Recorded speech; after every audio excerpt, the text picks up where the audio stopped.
السلام عليكم، مرحبا بكم معايا على قناة وصفات اقتصادية مع بشرى. بالنسبة للاقتراح اليوم غادي نشارك معكم باغيت اولا خبز الساندويش مع كذلك واحد الحشوة الساندويشات. كتعرفوا مع اقتراب فصل الصيف كنحتاجو ساندويشات لينا ولوليداتنا. غادي ان شاء الله نشارك معكم جميع المراحل باش ينجح معكم، يعني ميني باغيت اولا خبز ساندويش. كنحتاجوا ليه في المقادير نص كيلو ديال الدقيق الابيض نوع ممتاز يكون مغربل، كاس العنبه ديال الفينو او دقيق القمح الصلب، واحد جوج معالق ديال زيت الزيتون، معلقه صغيره ديال العسل، وواحد يعني معلقه صغيره ديال الملح، ومعلقه كبيره ديال الخميره ديال الخبز، وماء دافئ لجمع العجين. كناخذوا واحد لوبول يا اما ديال العجانه ولا نعجنو بيدينا. الدقيق دائما كيكون مغربل. كنديروا الفورسو الفينو ونديروا الخميره، نديروا حفيره الوسط ونديروا الخميره الوسط، ونضيفوا لها معلقه صغيره ديال العسل اللي ممكن نعوضوه بالسكر حبيبات، كيبقى العسل احسن، خصوصا الا كان عسل حر كيعطينا مذاق رائع ويعطينا اللون الذهبي للمخبوزات ديالنا. ونديروا الزيت والملحه في الجوانب، وكناخذوا ماء دافئ وكنبقاو نعجنوا بالطريقه العاديه. كتعجنوا في واحد لوبول، سواء بول عادي البول ديال العجان ولا ممكن غير في القصريه. المهم كنعجنوا العجين ديالنا مزيان، وحنا كنرشوا في الماء، والعجين كنخليوه كيكون في الاول راه كنبقاو نرشوا فيه في الماء حتى كنحصلوا على واحد العجين اللي كيكون طري، ما نقصحوهش بزاف، وندلكوه مزيان باش نحصلوا على واحد خبز اللي كيكون طري ومفخفخ من الداخل. صافي هنايا راه دلكتو مزيان واحد 5 دقائق، غطيتو ونخليه حتى كيخمر الخمره الاولى. خليته انا تقريبا هنا الجو معتدل، ما بارد ما سخون. خليته تقريبا واحد 10 دقائق وغادي ندوزو باش نوجدو. كناخذوا لاطا مفرشه بورق الفرن، وغادي ناخذ شويه ديال السميده رقيقه وشويه ديال زيت نباتيه حيت ما غنحتاجوش نضيفوا الدقيق، غادي نديرو غير السميده رقيقه فاش غنفندو ليهم الوجه ديالهم. كناخذوا زيت نباتيه ندهنوا به يدينا وكذلك طاوله العمل والعجين، وكنشكلوا العجين على شكل ميني باغيت. كي كتشوفوا الحجم ديالو ما كيكون كبير ما صغير، يعني بالنسبه لها الكميه ديال العجين تقريبا غتخرج لكم واحد 10 ديال ميني باغيت، الحجم ديالهم متوسط. صافي ملي شكلتهم غادي ندوز نديرهم على شكل كويرات. دائما كنخدم بزيت نباتي ولا زيت الزيتون، كندهن بها يدي وطاوله العمل باش العجين ديالي ما كيتلصقش حيت العجينه خفيفه. وغادي ندوز ناخذ شويه ديال السميده رقيقه كنحطها نسرحها حدايا، وكندوز نشكل على شكل قريصات، كنقرصهم بشويه ديال الزويته، وكنطويو دائما الباغيت سواء ميني باغيت او لا الباغيت الكبير كنديروه بهذا الشكل. كنبقاو نطويو فيه باش يجينا فيه الفويطاج ويجينا ناجح، وكنقرصوه باش ما تحلش لينا العجينه. هنا راه ما غادي ندير لا طاوه خاصه لا حتى شي حاجه، وغير الفران ديال الغاز غادي يجيكم الباغيت ديالكم ولا خبز ساندويش ناجح 100%.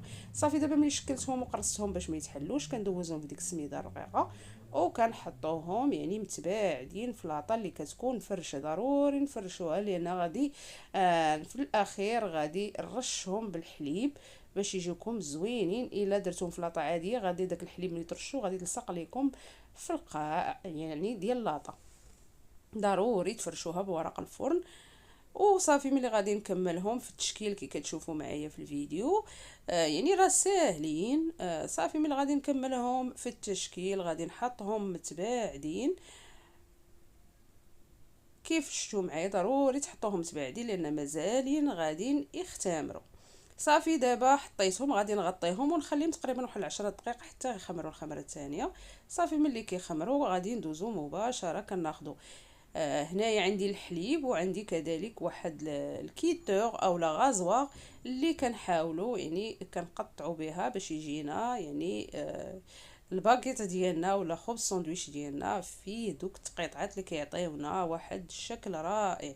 صافي دابا من كملتهم كناخذ حليب سائل الحليب، كندير واحد البانسو شيتا وكندهن ليهم الوجه ديالهم من الفوق هنا باش كيجيونا واخدين داك اللون، وكذلك كيجيو بحال ديال الزنقه او احسن. صافي دابا كنشعل الفران تيسخن على اعلى درجه، وكندخلهم يطيبوا عافيه من التحت حتى كيطيبوا، نهبطهم ياخذوا اللون الذهبي.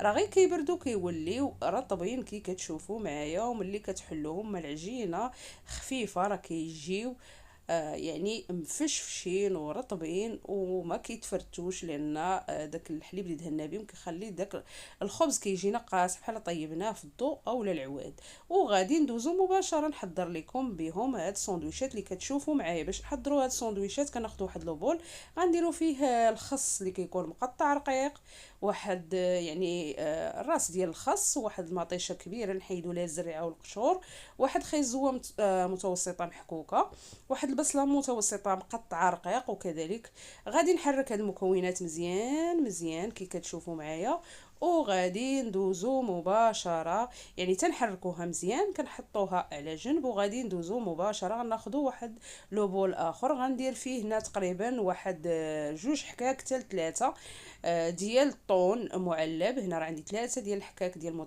الطون معلب صغار. وغادي ندير الصلصه ديال المايونيز اللي راه غتلقاوها في الصفحه.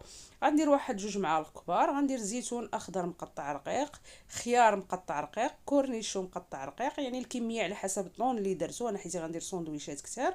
وهنايا اللي كيبغيو الحار كتزيدوا الهريسه انا اولا السودانيه، انا عندي هنا سودانيه يعني الفلفل الحار مطحون بودره. صافي كنخلط مزيان هذا الخليط، وكندوز مباشره باش غادي نمونطيو الساندويشات ديالنا. يعني كي كتشوفوا معايا الصلصه ديال المايونيز راه درتها في هاد لو بوش، وغادي ندوزو نشكلو الساندويشات ديالنا. كناخدو الساندويشات ديالنا تنحلوهم وكنعمروهم بالطريقه العاديه ديال تحضير الساندويشات. هادو كيبقاو احسن ساندويشات ساهلين كيتوجدوا بسرعه وكيجيو بنان بزاف. كتحضروهم لكم لوليداتكم، وخصوصا الا كانوا عندكم شي خرجات سواء الغابه البحر، يعني كيكونوا ساهلين وممكن نحضروهم كوجبات لوليداتنا احسن انكم تشريو ليهم الجاهزين. صافي كنحلو الخبز وكناخذوا شويه ديال الصلصه ديال المايونيز، واحد المعلقه كبيره كنديروها هي الاولى، من بعد كنديروا الطون مع دوك المواد اللي ضفنا معاه مع الكورنيشو الزيتون الخيار وكذلك الحار. واللي كيبغيو الحار بزاف ممكن تضيفوا حتى الهريسه.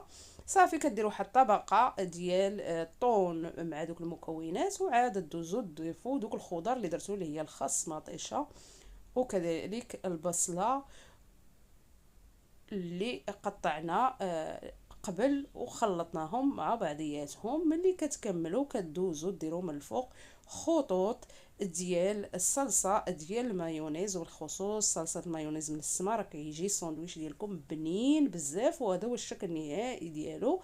المقادير دائما كتلقاو مكتوبين في صندوق الوصف. شكرا على المتابعه وبسلام عليكم.